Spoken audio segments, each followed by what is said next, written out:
Mais si c'est une révision qui peut donner les apparences d'une révision, qui débouche finalement par fraude à la Constitution à un changement carrément des dispositions matricielles, on passe à une autre République qui peut arrêter cette initiative. Si elle passe par un référendum, est-ce que le juge constitutionnel a-t-il le pouvoir de dire « bon, je reviens sur la volonté du peuple et des institutions ». Ce n'est pas évident. Donc tout dépendra de la force motrice de cette modification totale de la Constitution, sachant que sur cette question, ce n'est pas qu'une question d'hommes politiques. Les églises vont y entrer, la société civile va y entrer, la communauté internationale va y entrer et il faudra être assez résilient pour pouvoir y parvenir.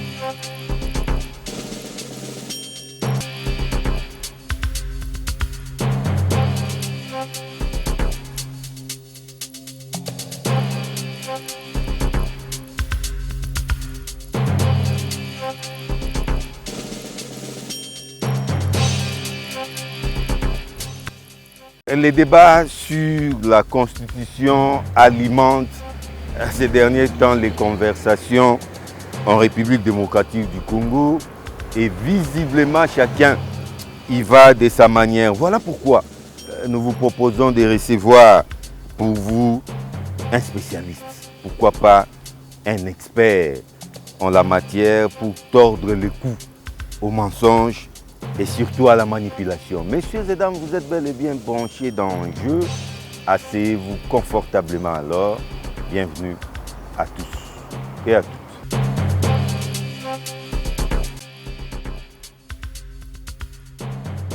Oui, je suis Kojo Ndoukouma Adjayi, docteur en droit public comparé de l'Université de Paris 1 Panthéon-Sorbonne. Et je suis pour le moment professeur des universités, professeur full et doyen de faculté et avocat au barreau de Kinshasa Matete. Professeur de régime politique comparé depuis plusieurs années et de droit public. Monsieur le professeur Kojo, bonjour. Bienvenue. Monsieur John, bonjour. Avec vous, vous recevoir, c'est un régal scientifique garanti. J'espère qu'on partagera la science. Merci beaucoup. Merci. On s'installe donc. Voilà. Nous partagerons la science, ça c'est bien dit. Oui. Parce qu'au pays de Félix Tshisekedi Tshilombo, les débats, c'est autour de la Constitution. Ouais. Changement, révision partielle, révision totale, fraude à la Constitution. Dieu merci, c'est pas chaque fois qu'on a l'opportunité d'avoir un expert de votre trempe, professeur d'université, doyen à la faculté des droits. Ouais. Vous savez, il faudrait que cette émission soit vraiment pédagogique. Commençons par ce que moi j'appelle plantons les décors. Y a-t-il une différence entre, ou quelle est la différence entre réviser une constitution et changer une constitution? C'est pour moi une façon de planter les décors. De toutes les façons, toute la difficulté qu'il y a sur cette question de révision partielle et de révision totale est circonscrite dans une controverse doctrinale.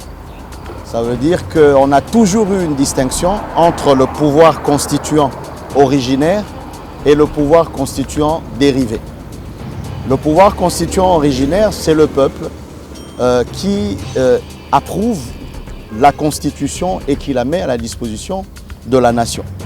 Maintenant, c'est une compétence qui consiste justement à l'élaboration de la Constitution, mais cette compétence du pouvoir de révision vient également d'une délégation que le peuple fait aux institutions, donc au pouvoir constitué. Alors, quelle est la limite de la révision?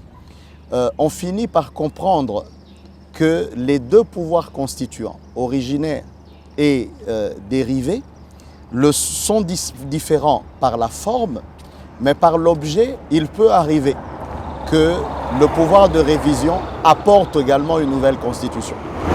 Donc, on va le dire plus simplement, la constitution, lorsqu'elle est établie, elle prévoit elle-même les mécanismes de sa révision, ainsi que les limites à ne pas franchir lorsque cette révision est faite. Mais est-ce que la Constitution peut-elle prévoir les mécanismes de son changement? Oui. Parce qu'il y a un débat autour de ça. On crie Oui. non, notre Constitution, celle-ci n'a pas prévu des changements, par conséquent, on ne la touche pas. Oui, ailleurs, et également dans l'histoire de la République démocratique du Congo. Je l'ai dit, c'est un problème des évidences. Lorsque vous êtes en France, la Constitution d'octobre 1958 vient d'une loi d'autorisation de révision de juin 1958. D'autorisation autorisant une assemblée constituante à pouvoir réviser la Constitution de la 4e République.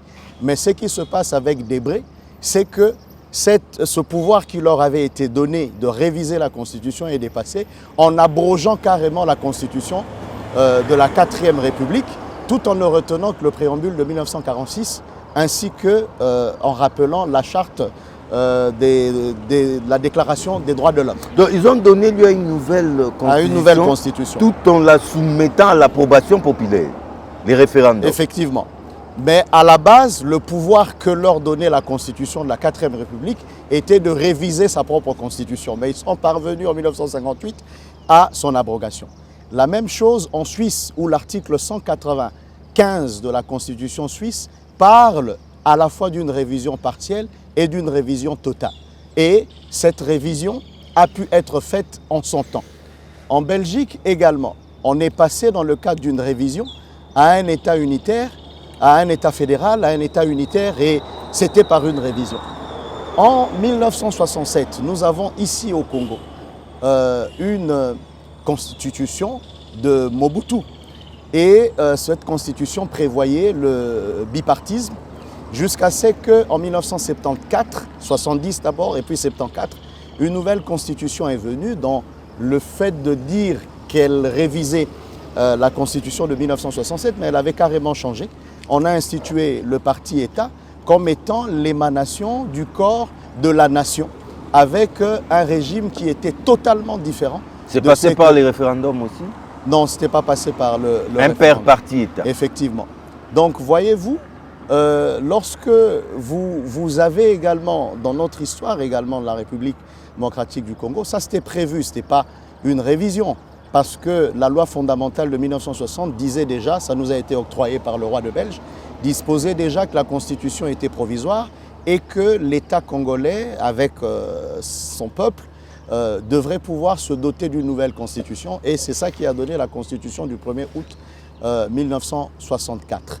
Maintenant... Dit de Loulouabourg. Oui, de Loulouabourg, qui n'a pas eu le temps de prospérer avec son fondement d'un État fédéral. Un texte savant. Jusqu'en 1965. Donc, comme l'un des doctrinaires les plus importants qui a écrit tout un livre sur la révision constitutionnelle le dit, cette question de révision totale et de révision partielle est simplement un gène des scientifiques de se dire que le pouvoir constituant originaire a une forme, certes, différente du pouvoir constituant dérivé, mais que par, comment on appelle ça, l'objet de la révision, on peut parvenir à un changement de république. Et j'ai donné les exemples de ces cas-là. Mais voilà, c'est pourquoi je reviens à ma première préoccupation là. Quand est-ce qu'on peut dire non, là on a tout simplement révisé partiellement la Constitution, mais dans tel cas, on a totalement révisé ou carrément changé des constitutions? Mais en fait, il y a d'abord, les dispositions matricielles, c'est-à-dire qui sont souvent intangibles. Lorsque, par exemple, notre Constitution, à l'article 220, dispose que la forme républicaine de l'État ne peut pas être changée. Bon, la nature de l'État en tant que république, pour corriger, ne peut pas changer, et que nous changions cette forme républicaine en mettant une monarchie. Une monarchie.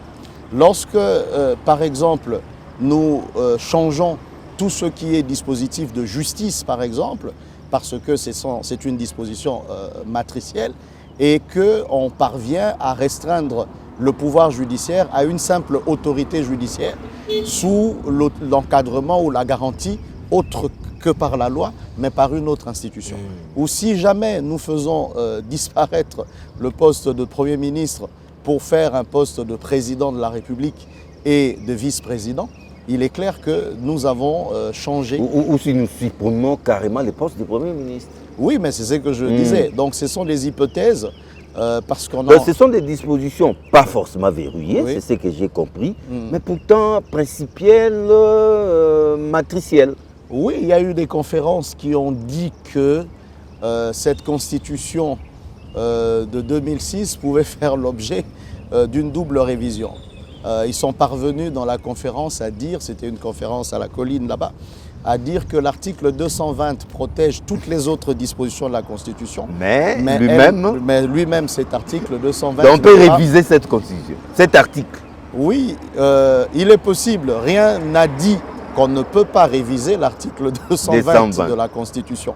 Mais matériellement, si on part réviser l'article 220 de la Constitution, c'est clair qu'on déverrouille ce que le constituant originaire avait verrouillé. Mais je le dis également, il faut qu'on soit face aux évidences. C'est une évidence que lorsque la Constitution a été révisée en 2011, les dispositions de l'article 20 avaient été énervées, mais sans que personne n'éternue. Comme nous sommes passés de 2 tours à un seul tour? Non, pas quand nous sommes passés de 2 tours à un tour. Il y a eu 8 articles de la Constitution qui ont été révisés. Oui. Et moi, je peux dire, je dis vraiment moi, j'ai été vraiment au cœur de ces 4 jours de révision. Donc, dans l'histoire de la République démocratique du Congo, la Constitution de 2006 a été révisée par une procédure de 4 jours. Un vote au Sénat le premier jour, un vote à l'Assemblée nationale le deuxième jour, un congrès le troisième jour, et le 4e jour, c'était le congrès d'adoption de la révision. Et j'étais là. Aussitôt après, promulgué. Promulgué, c'était intervenu en décembre, avant la fermeture de la session, la clôture de la session, donc en décembre, mi-décembre 2009. Ouais, une procédure cavalière. Et promulgué en janvier 2011. Bon, cavalière, mais tout autant formelle. Mais nous le disons parce que vous avez posé une question. Lorsque, par exemple, on a révisé l'article 149 de la Constitution, qui disposait à l'époque que le pouvoir judiciaire est constitué des cours et tribunaux ainsi que des parquets y rattachés. Il y a eu une ablation par une motion de Thomas Lukondo en plein congrès, une ablation de ainsi que les parquets y rattachés. Et lorsque vous regardez l'incohérence qui est restée à l'article 150 de la Constitution, on a les procureurs généraux près la Cour de cassation ou près le Conseil, ou aussi le procureur général près la Cour constitutionnelle, qui sont membres du Conseil supérieur de la magistrature, alors que l'article 149 de la Constitution les exclut. Donc, on a là, quand vous lisez cette révision de l'article 149 par rapport à l'article 220, vous vous rendez bien compte qu'on a touché à l'indépendance du pouvoir judiciaire. Une disposition matricielle. Une disposition matricielle. Lorsque vous avez l'article 220 de la Constitution, qui parle d'une limite matérielle que le constituant dérivé ne peut pas surpasser, cet article 220 dispose qu'on ne peut pas réduire les prérogatives des provinces. Mais lorsque vous regardez les articles qui ont été révisés à partir de 196 et vous descendez de la Constitution, vous vous rendez compte qu'il a été donné au président de la République le pouvoir de révoquer un élu qui est un gouverneur. Et Baende, après la révision de 2011, le gouverneur Baende avait été révoqué. Il a été la première victime, entre guillemets. Oui, mais quand vous révoquez un gouverneur qui est un élu, mais vous réduisez les prérogatives des provinces. Une disposition verrouillée. Absolument. Et puis encore, lorsqu'il a été donné au président de la République le pouvoir de dissoudre les assemblées provinciales. Ok, c'est clair qu'en ce moment-là, l'Assemblée provinciale, qui est la première institution de la province, si elle peut être, comment on dit, paralysée, dissoute par le président de la République, cela revient à la réduction des prérogatives de province se rapportant à leur libre administration. Donc, face à ces évidences, y a-t-il eu fraude à la Constitution? Fraude à la Constitution. Personne n'a jamais relevé cela. Je suis beaucoup de débats, je travaille beaucoup avec les étudiants sur leur mémoire et tout le reste. J'ai très peu vu des personnes qui ont écrit en critiquant la révision constitutionnelle de 2011 qui est allée au-delà de ce que les limites matérielles permettaient. Donc voilà. Les gens sont tellement focalisés sur l'article 220, tel qu'il est libellé, en oubliant que d'autres dispositions constitutionnelles ne sont pas contenues dans cet article 220, mais qui pourtant ne peuvent pas aussi faire l'objet d'une révision. Bon, vous avez par exemple des dispositions qu'on peut dire qui sont devenues méta-juridiques. Hein. Oui. Tout ce qui est en rapport avec les libertés. Ok? Est-ce qu'on peut faire des révisions qui renient un certain nombre de libertés parce qu'on est quand même lié par une certaine méta-juridicité qui fait que les droits humains ne peuvent pas être réduits autant. Même si on ne l'a pas dit dans les dispositions matricielles, mais les révisions qui tendraient à pouvoir restreindre les libertés ne seront pas des révisions qui aillent dans le sens du droit et de la démocratie, par exemple. Okay? Et puis, vous avez également des limites temporelles. Lorsque une partie de la République démocratique du Congo est occupée ou lorsque, voilà, on ne peut pas faire également des révisions en ce temps-là. C'est aussi des limites qu'on ne peut pas franchir. Pour ce qu'aujourd'hui, crèvons l'abcès. Aujourd'hui, le débat, c'est les changements de la Constitution, bien qu'on ne les dit pas assez. Mais pensez-vous qu'il y a opportunité? Que du coup, on peut se réveiller un matin, on change cette Constitution, et s'il faut la changer, quelle est la procédure? Par quel mécanisme? Bon, en 2006, permettez, on a vraiment été présent dans la naissance de cette Constitution, parce que j'ai travaillé... Donc c'est une Constitution qui n'a même pas 20 ans? Oui, bon, il y a quelqu'un qui a dit que ça n'a même pas fait l'objet d'une génération. Une génération, c'est 25 ans. Ouais. Bon, mais c'est assez relatif parce que l'introduction, par exemple, du vote du président en France au suffrage universel, c'est pratiquement 4 ans après cette constitution de 1958. Bon, revenons à la République démocratique du Congo, parce que vous parlez de l'opportunité. Oui. Nous sommes déjà le 4 mars 2006. La CINCO, conférence épiscopale nationale, prend une déclaration sur le thème « Lèvons-nous et bâtissons pour un Congo nouveau ». Donc nous sommes au mois suivant la promulgation de la Constitution de 2006 et la CINCO se projette déjà en disant que l'un des chantiers les plus importants que le prochain gouvernement élu aura à entreprendre, c'est de réviser la Constitution pour que finalement on puisse, dès la première législature de la Troisième République, procéder à l'examen des propositions d'amendement ou de compléments jugés très importants et même vitaux pour garantir le devenir du pays. Et je peux dire que déjà, en 2006, il y avait une assemblée générale de parlementaires, des députés, conduits en ce moment-là par le professeur Chibangu Kalala, qui s'apprêtait déjà à faire passer une initiative de révision de certaines dispositions, y compris l'article 10 de la Constitution sur la nationalité une et exclusive. Et il a fallu, parce que vous parlez de l'opportunité, d'un discours sur l'état de la nation,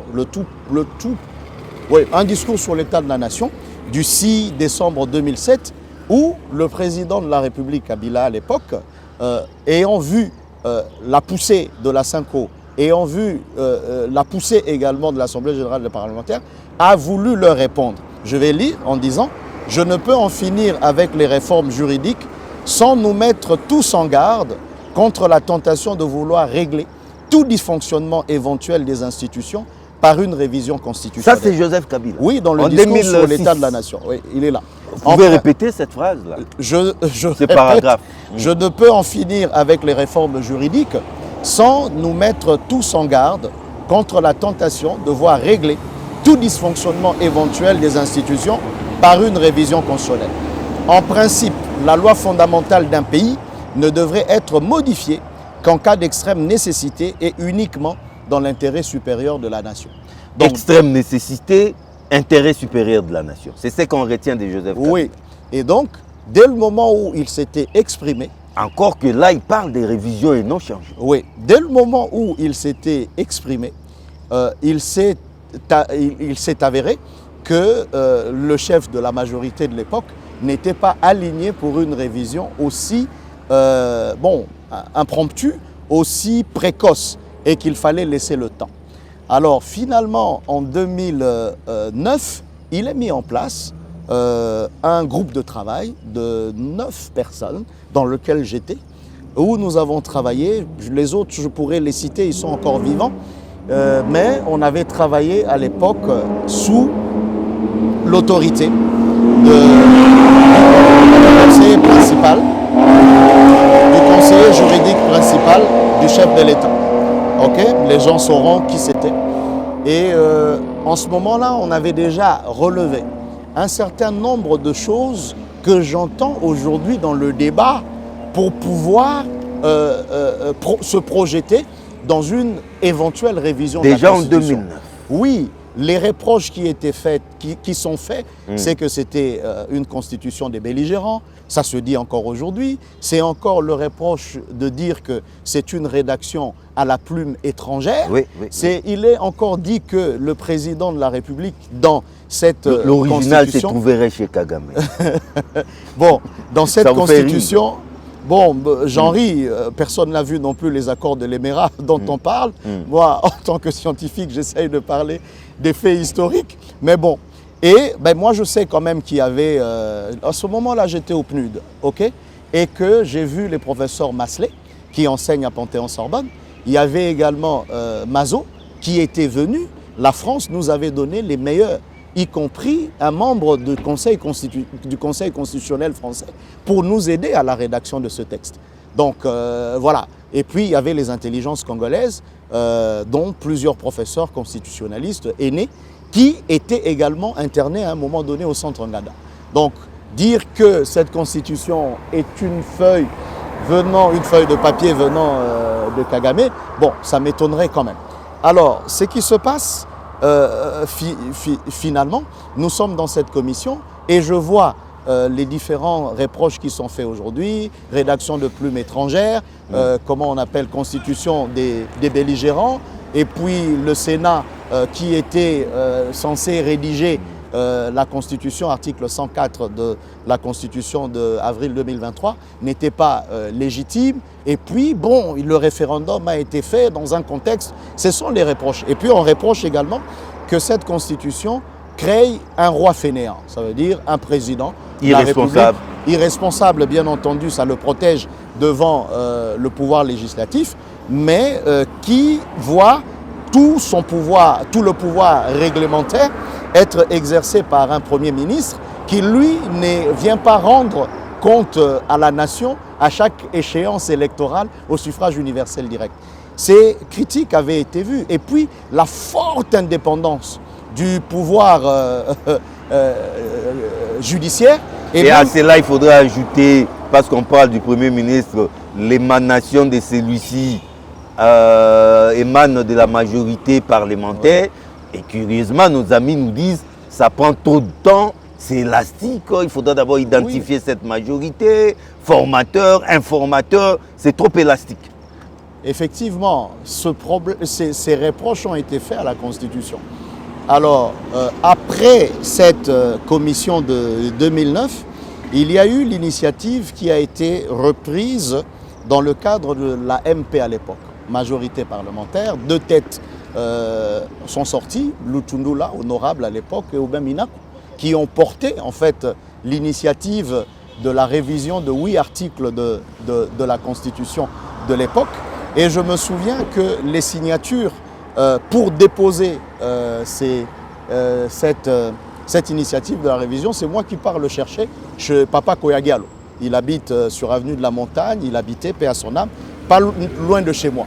Et ça venait de l'Assemblée qui se tenait en dehors de la ville, donc à Kigakati. Et donc tout le monde avait signé et nous, on avait justement cette pétition qui était arrivée pour que les députés mettent en mouvement l'article 218 de la Constitution en proposant un terme de révision. Et donc le document arrive à l'Assemblée et il a fallu que le gouvernement puisse se prononcer, comme la Constitution le veut, sur toute proposition de loi.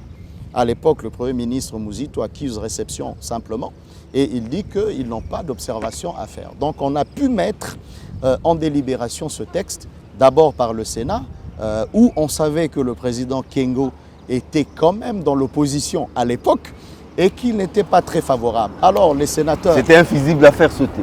Les sénateurs font le vote d'opportunité, ensuite ça vient à l'Assemblée nationale et puis on fait le congrès. Donc, ce qu'il y a à dire là-dessus, tout le monde a eu peur. Je me souviens que j'étais à La Réunion où on a dû avoir un déjeuner avec tous les ambassadeurs de l'Union européenne pour leur expliquer, avant la prise des actions au niveau de l'Assemblée nationale et du Sénat, pour leur expliquer que nous ne touchions pas aux dispositions matricielles de la Constitution. Verrouillé. Parce que le CIAT, il ne faut pas oublier, le comité international d'accompagnement de la transition, y compris Louis Michel là-dedans, se sentait un peu les parrains de cette Constitution. À tort ou à raison? Bon, à raison.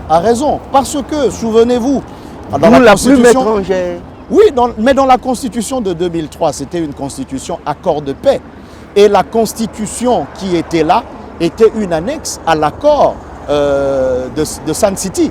Et dans cette Constitution, il y avait un organe qui s'appelait effectivement le Comité international d'accompagnement de la transition. Souvenez-vous, CIAT. Oui, souvenez-vous qu'il y a eu un congrès où je crois, le président de la Commission européenne est venu s'exprimer ici. Donc, et puis, il contribuait, la communauté internationale a contribué à plus de 50% au budget de l'État. Et je suis sérieux, pendant cette période-là. Et quand vous regardez la CEI de Malou Malou, c'était finalement les observateurs internationaux, les financements internationaux qui a fait cela. Souvenez-vous de Coco Swing, qui était carrément la personne qui assurait la sécurisation des élections et également une garantie morale de la communauté internationale pour la tenue des bonnes élections au Congo. Donc, à tort ou à raison, ils étaient informés de l'initiative qui devait être prise pour pouvoir mettre la Constitution sur le contexte d'un vécu clinique congolais, en renforçant un peu les pouvoirs du président de la République, comme je le disais, sur les assemblées provinciales, sur les gouverneurs et aussi sur l'ouverture des crédits provisoires. Cela a été fait. Mais Kabila a révisé. Pourquoi interdire à Félix Tshisekedi de réviser? Oh, moi, je ne suis pas là-dedans. Alors, parce que vous aviez posé la question sur une procédure, l'opportunité, déjà j'y ai répondu. Ouais, bon, j'ai lu quelque part que Mobutu a fait ses 16 révisions de la Constitution et aussi que Kasavubu, ne l'oublions pas, il avait pris aussi des décrets-lois constitutionnels à l'époque, surtout lorsque Kimba, son candidat, n'avait pas été accepté comme Premier ministre. Et puis, vous avez Kabila qui a fait en 18 ans une révision constitutionnelle. Est-ce qu'il ne faudrait pas laisser également le pouvoir en place, qui a des paramètres de gestion, de pouvoir également le faire? Mais ça, c'est une question qui dépasse, comment on dit, la compréhension scientifique directe. Parce que quand on théorise un peu, on révise une constitution pour la corriger, l'expurger de ses lacunes. Oui, la parfaire. Voilà, la parfaire. On vient également élaguer certaines excroissances. Bon, vous avez vu le débat au Sénat, le débat sur le Sénat, il n'est pas qu'un débat congolais, il est aussi un débat sénégalais. Faut-il qu'il y ait un bicamérisme avec un Sénat de 108 plus 1 sénateur et une Assemblée nationale de 500? c'est aussi ça le problème au Sénégal. On peut aussi réviser pour adapter la Constitution au consensus originel. Est-ce que on avait pris dans l'exclusivité voulue en 2003 dans la transition tout le monde? On sait que l'UDPS à l'époque avait milité pour le non au référendum de la Constitution. Il a battu campagne. Et ils n'ont pas participé aux élections. Peut-être que si cette force politique aujourd'hui au pouvoir était là, elle aurait pu donner également une part de son consensus à l'élaboration de cette Constitution. Bon, on peut aussi réviser la Constitution pour rechercher l'efficacité des institutions en laissant intacte quand même l'œuvre originaire dans son esprit et dans sa philosophie. Est-ce que pour pouvoir régler le problème, Ilukamba, qu'on était dans un régime primo-ministériel, c'est tout le monde, s'il vous plaît, qui a tiré sur lui pour dire que, bon, dans le cadre d'une coalition qui virait vers une cohabitation, on pouvait se rendre compte que le parlementarisme rénové qui était en train de monter avec la fronde on se souviendra de Madame Mabunda, chaque fois sur le président, avec le grand monsieur ici, Tambwe Mwamba, qui parlait d'un certain ton sur le directeur de cabinet du président. On s'est rendu compte qu'en ce moment-là, avec même le refus de pouvoir contresigner les ordonnances du président de la République et le refus des ministres de FCC de notifier les ordonnances du Premier ministre, on s'est rendu compte effectivement que ce bicamérisme qui était censé être inégalitaire devenait quand même un bicéphalisme qui faisait monter. Alors, est-ce que pour régler le problème de ce bicéphalisme au sein de l'exécutif, faut-il nécessairement réviser la Constitution? Parce que le président de la République préside le Conseil des ministres. Et quand vous regardez le nombre de conseils de ministres qu'il y a à intervalles assez restreints, vous vous rendez compte en fait que le président de la République, dans le système politique, je ne parle plus du régime constitutionnel, il participe quand même aux décisions les plus importantes de la nation. Et la formule trouvée à l'intérieur du Conseil des ministres, c'est qu'il y a des communications, instructions du chef de l'État. Sur instruction. Et le Premier ministre, ça étonne en fait l'auteur très intelligent de cette tribune qui dit, bon, depuis quand est-ce que le président de la République peut donner des instructions au Premier ministre? Mais est-ce qu'il faut régler cela par une révision de la Constitution? Vous avez également la non-révocabilité du Premier ministre par le président de la République. C'était voulu de l'expérience. Alors que c'est lui qui les nomme. Alors que celui qui les nomme, oui, justement, il n'y a pas de nouveauté, hein, c'est un choix. On parle de régime dualiste et de régime... Et le principe de l'acte contraire. Bon, ça, c'est un autre brillant professeur qui a essayé, mais ce principe de l'acte contraire, c'est en droit administratif. Est-ce que la nature de l'ordonnance sans contre-seing de nomination du Premier ministre est un acte administratif individuel ou est-ce un acte politique pour que le président y revienne? Mais disons-le, Kabila s'y est essayé avec le président Kabila, avec le grand garçon ici, le Premier ministre Sami Badibanga. Lorsque celui-ci, dans un discours devant le Congrès, apprenait que dans 48 heures, avec ou sans sa démission, le président de la République allait nommer un nouveau Premier ministre. Oui. OK? Donc, est-ce qu'on n'a jamais franchi ce Rubicon? Mais parlons plus science. Vous avez... nous sommes dans le régime semi-présidentiel. Et il y a toujours semi-présidentiel et semi-parlementaire. Le ton semi-présidentiel monte parce qu'on a un président de la République prédominant. Assez prédominant en tant qu'article 69, garant du bon fonctionnement des institutions de l'institution, mais parce que surtout ce président de la République est élu au suffrage universel direct. OK? Et que ce président-là trouve à côté de lui un Premier ministre qui vient de la représentation nationale, qui a également une légitimité nationale, mais une légitimité composite par circonscription. Est-ce qu'on se comprend? Maintenant, dans ce régime semi-présidentiel, semi-parlementaire, on a un régime moniste, un système, disons-le comme ça, c'est mieux, un système moniste ou un système dualiste. Le semi-présidentiel, semi-parlementaire est caractérisé par la révocabilité mutuelle des institutions. Ça veut dire autant l'exécutif peut dissoudre l'Assemblée nationale, autant également l'Assemblée nationale peut descendre le Premier ministre. Voilà, le Premier ministre qui est membre de l'exécutif.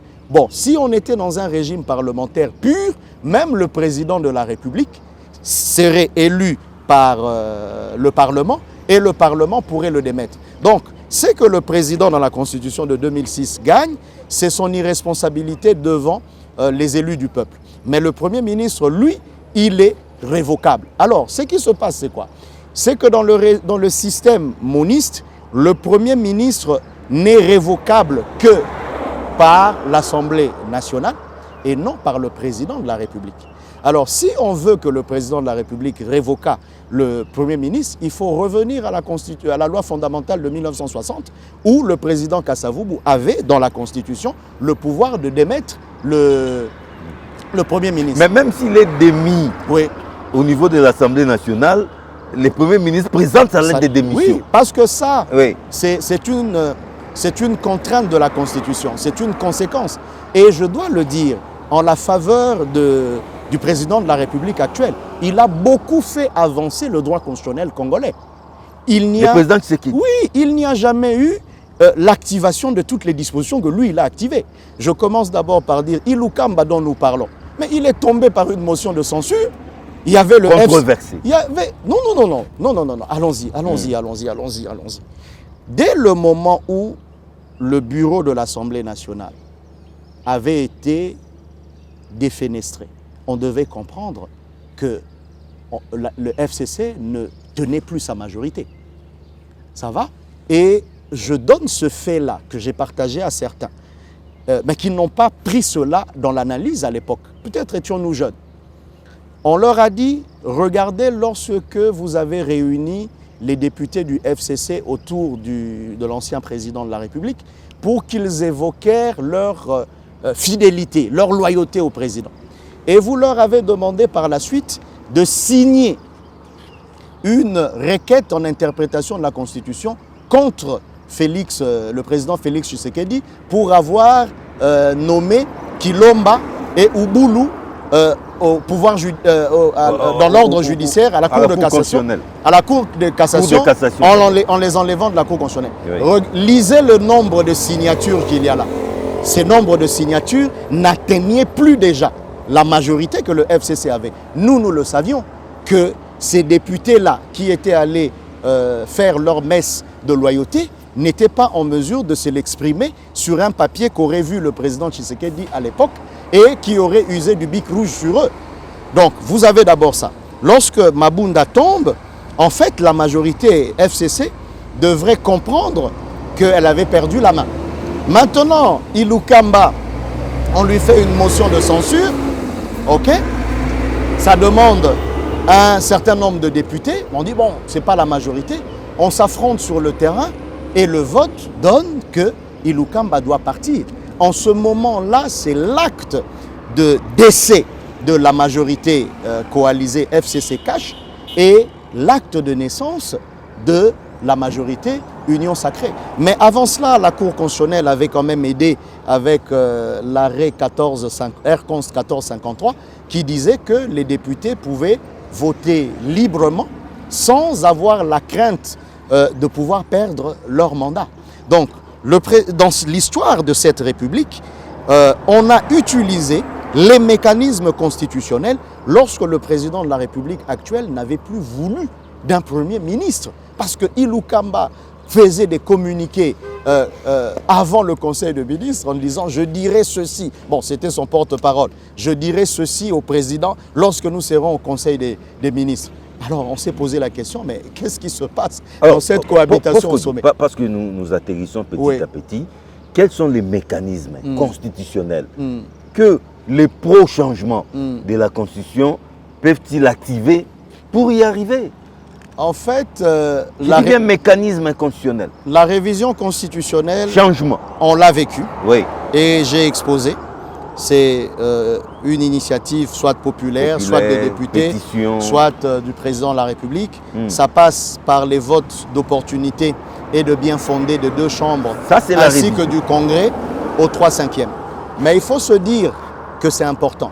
À l'époque, nous avions révisé l'article 218 de la Constitution Fraude à la Constitution. pour pouvoir mettre là-dedans la réplique de l'article 89 de la Constitution. Okay? Nous étions dans la commission en 2009. J'étais pendant les 4 jours avec le président de l'Assemblée, l'un des acteurs majeurs. Nous avions été logés à l'époque au Grand Hôtel avec des personnalités que je ne veux pas citer, parce qu'après, ça fait ceci, pour que nous puissions travailler sur cette révision. Bon, je peux citer Lutundu a été là et Minako était là. Moi aussi, j'étais là. Alors, le vote au 3/5e, et puis voilà. Lorsque en 2011, nous faisons la révision de la Constitution, dans l'article 218, nous donnons au président de la République le pouvoir de convoquer le référendum. Parce que dans la Constitution en 2006, il n'y avait personne. Des 118, vous avez la Constitution là? Bon, les gens liront. Des 118. Oui, oui, oui. Quand on regarde dans les 8 articles de la révision, Ouais. les 8 articles de la loi de révision constitutionnelle, il y a l'article 218 de la Constitution qui est aussi révisé. Et là-dedans, on a mis, et je le répète, la réplique de l'article 89 de la Constitution française qui permet au président de la République de convoquer le corps électoral au référendum. Parce qu'avant cela, il n'y avait que les dispositions sur la CENI, il faut lire les articles 212 par là, vous montez, qui disaient que la CENI organise aussi bien le processus électoral que le processus référendaire. Mais personne, effectivement, ne savait qui convoquait le référendum, à part celui de 2005, qui était prévu dans la Constitution de 2003. Convoqué par qui? Non, c'était la CENI qui l'avait convoqué par une décision, je me souviens. C'était En tout cas, article 218. Hein, oui, alors. Le président de la République peut convoquer les souverains primaires en référendum. Bon, qu'est-ce qu'il y a eu en Ouganda? Je commence d'abord, avant d'ouvrir la parenthèse, de dire que beaucoup de nos scientifiques se sont déjà dédits. Hein? Parce qu'il y a toujours des personnes qui disent « il n'est pas habilité à dire ceci ». L'un des scientifiques a dit que nous avions la meilleure constitution de 2006 et il s'est dédié. L'un disait que la constitution ne pouvait pas être révisée. Aujourd'hui, il est devenu un chantre de la révision de la constitution. Donc, qu'on arrête un peu et qu'on reste scientifique. Cohérent. En Ouganda, qu'est-ce qui se passe? En 2006, on demande à la population, d'abord, est-ce que vous êtes d'accord que nous arrivions au multipartisme pour que nous gérions notre pays? Le peuple dit oui. En fait, sur la case de oui et de non, sur la case de oui, il y avait un arbre et sur la case de non, il y avait, comment on appelle ça, une maison. C'était assez anecdotique. Et lorsque le peuple a dit oui à cette façon d'aller, on a maintenant trouvé le cadre de la plume de la rédaction de la Constitution. Ce qui fait qu'en ce moment-là, une assemblée constituante. Ce qui fait qu'en ce moment-là, vous aviez déjà en amont le oui du peuple. L'aval du peuple. Oui, le oui du peuple, pour pouvoir faire votre changement carrément de la Constitution. Parce que d'une constitution... Vous avez une sorte de chèque en blanc, là. D'une constitution... Dans ces cas. Oui, d'une constitution à une autre. Oui. D'une constitution monopartisan à une constitution... Mais là, c'était une question précise. C'est une question précise. Oui. Ça veut dire parce que vous me posez la question... C'est pas un chèque en blanc. Non, vous me posez la question sur les mécanismes. Les modalités. Modalités. OK? Alors, parce que ce oui avant permet de toucher à une disposition qui était matricielle. Parce que nous, on nous a dit qu'on ne peut pas faire des révisions qui nous ramènent au parti État. Et donc, on a d'abord demandé à la population, est-ce que vous nous autorisez à lever ce verrou? Et quand le peuple dit oui, on y va. Donc, c'est un référendum qui est fait sur une question et non sur un texte, laissant maintenant une assemblée constituante la rédiger et arriver à d'autres mécanismes d'approbation. Mais vous avez également la possibilité pour ceci de faire un mix où il pourrait y avoir un texte de révision qui est écrit, je ne sais pas moi, par un parti politique. Et puis, il y a une initiative populaire d'à peu près 100 000 pétitions qui viennent le présenter au niveau du Parlement. Là, c'est constitutionnel ou doctrinaire? C'est à la fois doctrinaire et à la fois constitutionnel. Parce que, en fait, vous m'avez demandé les hypothèses sur les procédures possibles. Et donc, à partir de ce moment-là, parce que tout le monde un peu dans la doctrine est d'accord que quelle que soit l'initiative de révision, il faut quelque part qu'il y ait une majorité, ok, soit du peuple, soit des institutions qui les portent. Ça va? Et donc, il faut créer quelque part ce passage à une légitimité majoritaire. Donc, vous avez soit un texte qui est écrit, on ne sait pas de quel labo ça peut venir, on le recycle avec 100 000 signatures, ça fait le chemin de l'Assemblée nationale et du Sénat, et en ce moment-là, le président peut décider, non pas de l'envoyer au Congrès, mais de l'envoyer au niveau du référendum. Et quelqu'un avait dit, parmi nos scientifiques, référendum sur référendum ne vaut. Les évidences sont telles que, en Angleterre, pour Grande-Bretagne, pour qu'ils entrent dans le Maastricht, c'est ça, ils avaient fait un référendum. Pour qu'ils en sortent également, ils sont sortis d'un référendum. Le professeur Beauchab le disait à son époque, on l'a, comment on dit, brocardé. Donc, il est possible, parce que c'est la copie de l'article 89. Brexit, c'est passé aussi par... Oui, quelqu'un l'avait dit, référendum sur référendum ne vaut. Il continue d'enseigner aujourd'hui et nous continuons à respecter. Parce qu'après cette émission, ah non, il n'est pas habilité, il n'est pas ceci. Parler de la Constitution revient à tout le peuple de pouvoir le faire. Même un charpentier. Bon. Mais vous dites à tout ah le oui, peuple. il peut parler de sa liberté d'entreprise. Hein. Ah oui. Oui. Hein. Quand on parle de la constitutionnalisation de toutes les branches du droit, ça veut dire que même aujourd'hui, le mariage est défini dans la Constitution. Donc, lisez les articles 40, 41. Même l'interdiction d'appeler un enfant sorcier est dans la Constitution. Donc, à l'époque, la Constitution était un texte d'affirmation de ceci, excusez-moi. Mais maintenant, avec la juridicisation de la Constitution et avec l'Internet aussi, avec la constitutionnalisation de toutes les branches du droit, n'importe qui peut en parler. L'Internet aussi. J'ai plaidé encore comme avocat au Conseil d'État en référé liberté, où il y a une personne qui a accusé l'État, un simple individu, sur le fait que l'État prenait des mesures qui empêchaient sa liberté d'entreprise. Donc, ce n'est pas une affaire des dieux. Okay? Alors, prof, ça c'est aussi votre conclusion. Oui. Donc, qu'est-ce qu'on peut maintenant retenir? Oui. Parler changement de la Constitution, ce n'est pas un tabou. Et oui, les évidences sont là, effectivement. Je les ai citées. Légitimité populaire qui part de quelque part. Oui. Il y a une assemblée constituante, entre guillemets, un laboratoire occulte ou pas, qui travaille sur un texte. Oui. Ça remonte. Oui. Assemblée nationale, Sénat, trouve un certain consensus, si je peux me permettre. Oui. Et du coup, soit c'est le Congrès, où le président décide carrément de soumettre les textes au référendum parce qu'il en a qualité sur base de l'article, sur pied de l'article 218. Oui, il y a aussi une troisième hypothèse. Ah ok, laquelle? De mise en place d'une assemblée constituante dans la bonne forme. Ça peut être l'Assemblée nationale et le Sénat. On y va. Ouais. Le cas en France, j'ai dit, il y a eu la loi de juin de 1958 avec Debré, qui a été habilité à proposer une révision. Un texte. Un texte de révision. C'est par une loi de révision qu'on le lui a accordé. On met en place une assemblée constituante par une loi. Par une loi. Signée par le président de la République. Effectivement. Et dans les autres pays africains, l'Assemblée travaille sur un texte. Sur un texte. Et maintenant, c'est le débouché du texte. Lorsque vous avez un texte qui sort de cette révision, mais qui est une révision carrément abrogatoire de l'ancienne Constitution. Une révision totale. Qu'est-ce que nous faisons? Parce qu'il y a un phénomène déjà de déconstitutionnalisation. Ça veut dire que quelque part, les forces politiques sont passées au-dessus de la force de la Constitution, qui perd un peu de son pouvoir. Et puis deuxièmement, vous avez tout de suite une fraude à la Constitution. Mais qui arrête cette fraude à la Constitution? Je vous l'ai dit. Les référendums. Je vous l'ai dit.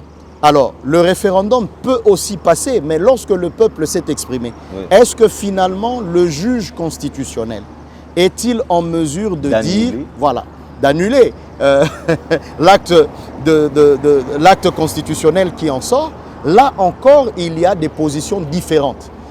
Vous avez, avec la relative banalisation de la révision en France, où je pense qu'en France, vous avez, excusez-moi, je vais essayer de trouver, vous avez 47 articles de la Constitution déjà modifiés jusqu'en 2016 contre 32 seulement qui n'ont pas subi de changement. Là, le Conseil constitutionnel s'est toujours dit pas capable de pouvoir revenir sur l'œuvre du constituant, soit-il originaire ou dérivé, parce que ça passe au-dessus de lui, Conseil constitutionnel en France, qui est lui-même pouvoir constitué.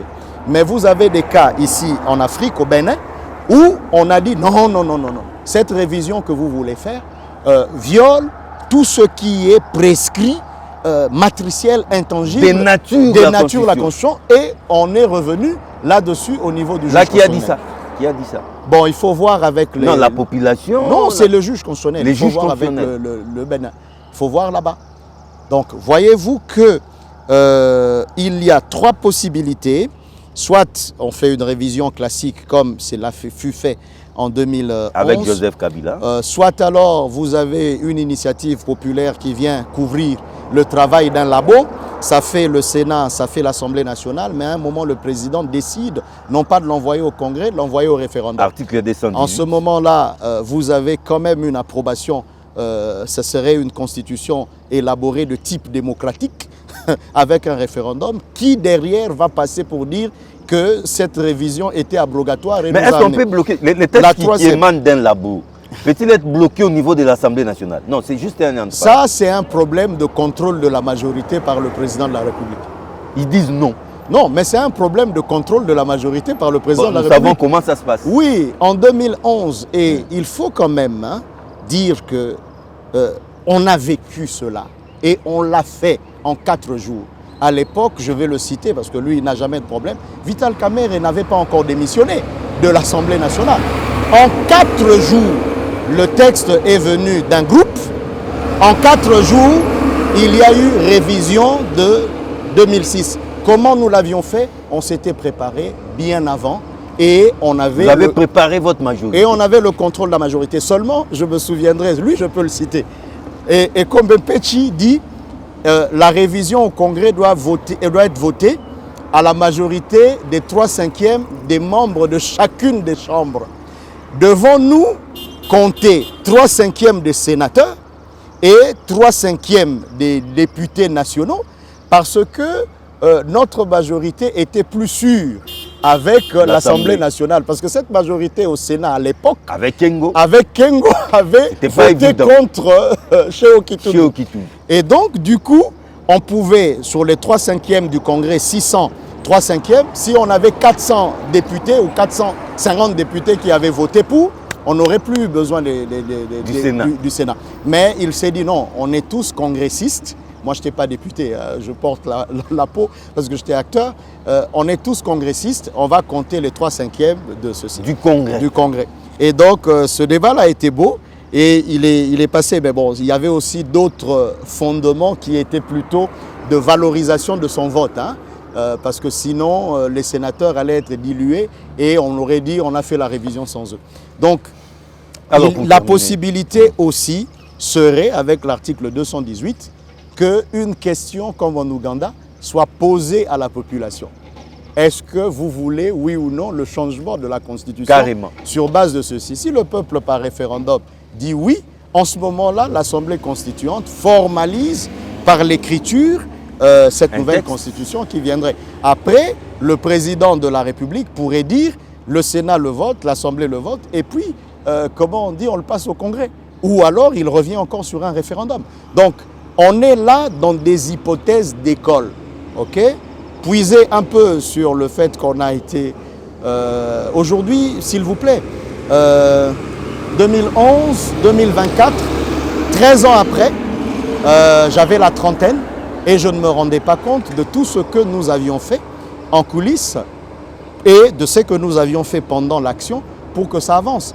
Je vais donner quand même quelque chose. Lorsque on va dans la commission de révision, le président Kengo ouvre le congrès, c'était aussi stratégique, et le président Bochab fait le 2e jour, parce que le premier jour, il n'y avait pas d'enjeu. Dès qu'on présente le premier texte... jour est solennel. Oui, solennel, et on commissionne les textes. On a suivi le texte dans la commission. Et donc, ce qui s'y passe, on fait le Kwenda Vutuka Kwenda. C'est qui, bon, après, ça me dérange un peu. Est-ce que vraiment cette nation n'a pas suffisamment de personnel politique pour que ce soit le même gars qui est député, sénateur, et puis, comment il s'appelle, PDG, ministre, ça dérange un peu. Mais, conseiller communal. Mais voilà, pour régler cette incompatibilité de Kwenda Vutuka Kwenda, donc quelqu'un peut suspendre son mandat sans le perdre. Avant la révision, une fois que vous étiez député ou sénateur, vous étiez nommé à une fonction incompatible, vous perdiez votre mandat. Donc ça permettait aux gens de revenir, mais excusez-moi. Vous êtes tellement intarissable que je suis obligé de vous arrêter. Et on s'est rendu compte que le titre des dispositions que nous modifions n'était pas en cohérence avec la modification elle-même. On a aussi changé le titre. Les titres. On dit de la fin de la suspension du mandat parlementaire. Est-ce que vous vous rendez compte? Voilà. Alors, professeur Kodjo, en 2 minutes, face à la caméra, vous regardez la population congolaise. Qu'est-ce que vous pouvez dire au sujet de ce débat? Est-ce un débat malsain ou un débat qui doit être débattu, si je dois me permettre? Bon, moi je suis venu témoigner et parler de mes hypothèses scientifiques. Le changement de la Constitution est névralgique parce qu'on a adopté le constitutionnalisme historique. Il faut lire le professeur Kayamba et aussi le professeur Essambo pour dire que le constitutionnalisme est un courant philosophique qui vise la limitation du pouvoir des dirigeants par les textes constitutionnels. Nous avons vécu 32 ans de Mobutu et 16 révisions constitutionnelles où lui-même, le léopard, faisait sa mue. Et c'est peut-être ça qui fait peur, parce qu'aussi dans le constitutionnalisme africain, on se rend compte que les révisions sont faites non pas pour les motifs que j'ai invoqués d'efficacité, mais pour maintenir souvent des personnes au pouvoir. Et cela s'est fait à Brazzaville, cela s'est fait au Rwanda, cela s'est fait jusqu'à ce qu'on arrêta Alpha Condé dans sa lancée. Mais c'est théoriquement et juridiquement possible. S'il doit y avoir changement, on passe au-dessus des limites, on déconstitutionnalise et on réconstitutionnalise. Mais si c'est une révision qui peut donner les apparences d'une révision qui débouche finalement par fraude à la Constitution à un changement carrément des dispositions matricielles, on passe à une autre république qui peut arrêter cette initiative. Si elle passe par un référendum, est-ce que le juge constitutionnel a-t-il le pouvoir de dire « bon, je reviens sur la volonté du peuple et des institutions ». Ce n'est pas évident. Donc tout dépendra de la force motrice de cette modification totale de la Constitution, sachant que sur cette question, ce n'est pas qu'une question d'hommes politiques. Les églises vont y entrer, la société civile va y entrer, la communauté internationale va y entrer et il faudra être assez résilient pour pouvoir y parvenir. Voilà. Professeur Kodjo, on a oublié aussi un préalable, il faudra lever l'état de siège ou l'état d'urgence. Ça, c'est connu. Ça, c'est une limite temporelle. Oui, effectivement, on en a aussi parlé. Je crois qu'on doit y revenir. Les gens nous ont suivis, les réactions pleuvent déjà. Et conformément à ces réactions, nous aussi nous allons réagir, n'est-ce pas? J'espère que nous aurons le temps. Maintenant, on est plus avec les étudiants en fac. Tout à fait. Et on préfère. Merci beaucoup, mais pour le moment, on vous dit aussi provisoirement au revoir. Au revoir. Provisoirement, au revoir. Ouais. Messieurs et dames, avec le professeur Kodjo, professeur d'université, doyen à la faculté des droits, je crois que tout a été suffisamment clair. C'est sans commentaire de notre part. Nous attendons plutôt vos commentaires et au plaisir de vous retrouver très vite pour une nouvelle édition des Enjeux. Au revoir.